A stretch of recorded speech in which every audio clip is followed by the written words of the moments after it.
is a very laid-back movie. This is one of those movies that remind you of the Bill Burr's podcast, which is the Monday Morning Podcast, because it feels that it's very much inspired by that. It feels like if you know the story of Bill Burr and his problem with temper, it feels very Bill Burr. And that's because, one, he's a star in the movie, and he also directed the movie. And I probably think that he played a part in the writing too, because it feels extremely Bill Burr. As I said, if you listen to his podcast, there are a lot of familiar things within the podcast, within what he talks about. Even, I think he had a show whereby you drive around and start commenting on what he was seeing. There's a scene that deals with that. Okay, let me put it this way. Meandis has a cameo, has a cameos in the movie. So it's very Monday Morning Podcast in a visual form. So if you've never really interacted with Bill Burr's podcast, you may find it hard to get into this. Because as much as this is laid back, it's not structured in a way that is psychologically demanding. It doesn't go like, look, we have a A to Z, so you have to pay attention to A so that you can get to Z.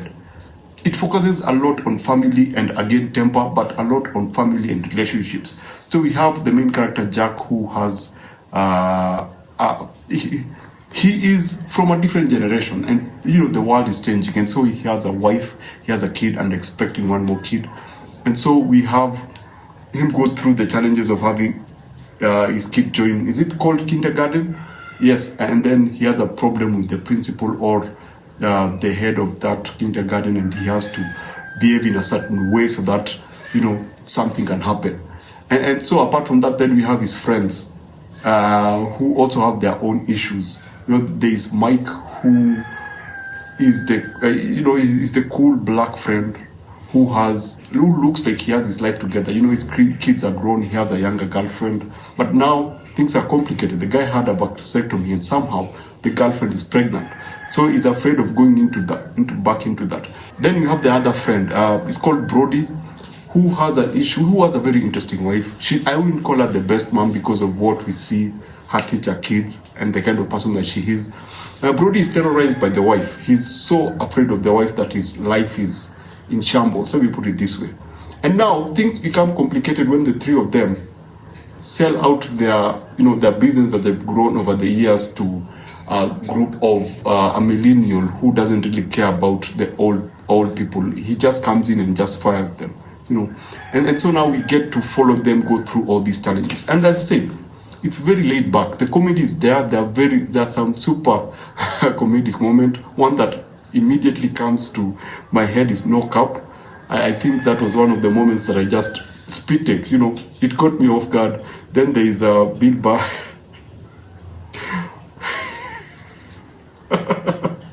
There's a scene with Bill Burr and a plant, and there's a scene with Bill Burr during an auction. That was also a very funny scene. There's a strip club, there's a Palm Springs scene also. So there are a lot of pockets of, awesome stuff happening. There are a lot of funny moments. But generally, it's very dynamic. It doesn't follow the normal structure that we are used to. And if I was to talk about the goods, one of them is that it's easy to go through. It doesn't take itself too seriously. It has a lesson in life. And it's just it's a kind of feel-good, movie. And it's on Netflix. It's where it belongs. It's a kind of feel-good kind of movie. And it also tries to play around with how we treat each other in terms of generations. The older generation, because Bill and his crew also meet an older character, a taxi driver, a cab driver, and they have their own interactions, and you get that sense of how we look at each other in terms of generation. So that works very well. It's shot very well. It's very bright. They are very dynamic. The casting is on point because the main characters are Bill Burr, Bobby Cannavale, I think it's called Cannavale, a very familiar face, you've seen him somewhere. Then there is Bokeem Woodbine. Woodbine is like, if you look at him, you think a combination of Dave Chappelle and Samuel L. Jackson. How would that look like? And that's what you get. You've seen him in so many movies. He plays the cool dad. They all give a fantastic performance, and you can actually follow their challenges. Now, what do I feel that some people may have a difficult time with? And Bill Burr, if you're watching this, I won't call myself an expert, but I've done enough short films to understand the process, and I'm a student of animation, so I understand visual language, how it works. So one of the things that I feel that they should have done is they should have broken them into chapters, because there are a lot of things happening within the same movie, and we don't have like, yes, we have the overall story of Bill having the anger problem, but we don't have like a MacGuffin, you know, that one thing that people are looking for, you know, like if you think of The Hangover, the so-called MacGuffin, you know, the thing that made the movie fascinating is, first of all, these people trying to find out what happened to them, and then realizing that they have to get somewhere else, they have to get to the wedding. So the drama, the A is we found ourselves here, the Z is we need to get ourselves to that point, to point Z. So this is what I feel like lacked in this particular film, which is a MacGuffin, something for us to follow, something for us to know, hey, we are here, that's where you're going. At first I thought it was going to be the kindergarten principal. I thought we were going to go that route. I thought we would follow Bill Burr and the kindergarten teacher having a challenge and then, you know, doing their own thing. But we somehow branch out, we follow Mike with the girlfriend that comes in. Then we have to go again to the office whereby we learn about the challenges. Yes, I know that there are consequences for them getting fired and it leads to other things. So we go into now the office and the millennials and whatever is happening in the office and the changes that are happening. So that becomes its own thing. Then we have a Palm Springs scene, and that is its own thing. Now they are interconnected, but as a person who's not used to Bill Burr's structure, and I'm talking about Monday Morning Podcast where everything is brought together but somehow makes sense, it might be hard for them to follow this, because it doesn't have that A, B, C, D to Z. It doesn't have that big part at the end or that big thing at the end that people are looking forward to. Yes, it's family comedy, it doesn't need that, but in storytelling sometimes it helps. Now, what do I think they should have done? I think they should have broken them into chapters. You know, you say, for example, the first chapter is the kindergarten principal. Then you go into that story, then when it's done, you go to Brody's wife. You go into that and that ends. Then you go the adventure in Palm Springs. Then you go to the millennials and going to search for that person that they had to go on that road trip. So that's its own chapter. Then you have now the final chapter, which is welcoming my baby girl to the world when the child is born. So you go into the drama of that. So you have like 6 different chapters, and so you help to guide us into what you're trying to do. Like we can clearly see that this is distinct. This is a package in itself.